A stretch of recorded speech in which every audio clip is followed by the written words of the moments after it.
Hello বন্ধুরা, কবিতার journey থেকে আপনাদের স্বাগত। আশা করি আপনারা সবাই ভালো আছেন। আমি একটুখানি এই গাছগুলো সম্বন্ধে বলবো।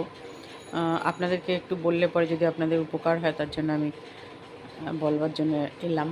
তো প্রথম কথা হচ্ছে যে এই সময় গোলাপ গাছের অবস্থা খুবই খারাপ থাকে, সেরকমভাবে গ্রোথও হয় না, ফুলও দেয় না, মানে এক প্রকার ঝিমিয়ে থাকার মতন অবস্থায় থাকে। তো যাই হোক, আমি এই গোলাপ গাছটা আমার অনেক পুরনো, ঠিক আছে। তো একে আমি কিছুই দিই না, শুধু চা পাতা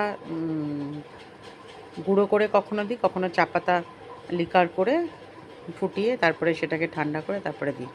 তো যাই হোক, এই যে অসংখ্য কুড়ি এসছে এরকম, এই ডালিয়া একটা কুড়ি এসছে, এখানে ছোট্ট একটা বেরোচ্ছে, ঠিক আছে।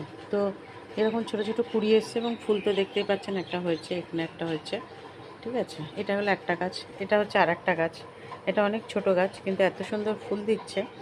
তো এই এই হচ্ছে কি খাদ্য, একে সবসময় আমি চা পাতা আর হচ্ছে আপনার এই ডিমের খোসা এসবই দিই। আর আপনারা যদি বর্ষাকালে এগুলো মাটিগুলো না একটু ভেজা ভেজা মতন থাকে, জল একদিন দিলে পরেও সেই জলটা টানতে চায় না। তো যাই হোক, তার জন্য আমি কি করেছি, যদি পোকামাকড়ের আক্রমণ না হয় তার জন্য আমি এই সাফটা পাউডারটা জলে এরমভাবে গুলে নিয়েছি ব্রাশ দিয়ে, এই গোড়াগুলোতে আমি এরমভাবে লাগিয়ে দিচ্ছি।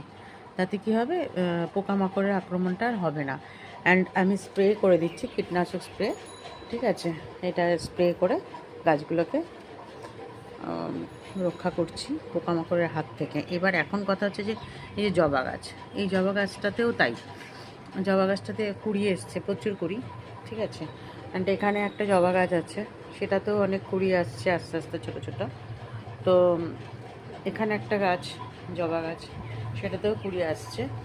তো এইগুলো আমি রক্ষা করি। দেখুন, এই যে একটু ফাঙ্গাস মতন ধরেছে, আমি একটু শুকনো খোল দিয়ে দিয়েছিলাম, তো তাতেও এরকম ফাঙ্গাস আসছে, তাই জন্য আমি একটু ফাঙ্গিসাইড স্প্রে করে দিয়েছিলাম। আর এইখানে গোড়াগুলোতে আমি এই গাছের ডালগুলোতে, এই শাখাগুলোতে গাছের, এগুলোতে আমি এখন এই ফাঙ্গিসাইডটা আছে, এটাকে গুলে, সাফটাকে গুলে এই গোড়ার কাণ্ডগুলোতে সব লাগিয়ে দেবো। তাতে কী হবে, পোকামাকড়ের আক্রমণটা হবে না, ঠিক আছে। তো এইটা আপনারা বর্ষাকালে করতে পারেন, তার জন্য আপনাদেরকে আমি এটা দেখালাম, যদি আপনাদের উপকার হয়, ঠিক আছে। ভালো থাকবেন। ভিডিওটা ভালো লাগলে পরে লাইক অ্যান্ড কমেন্ট, সাবস্ক্রাইব করবেন, পাশে থাকবেন, সুস্থ থাকবেন।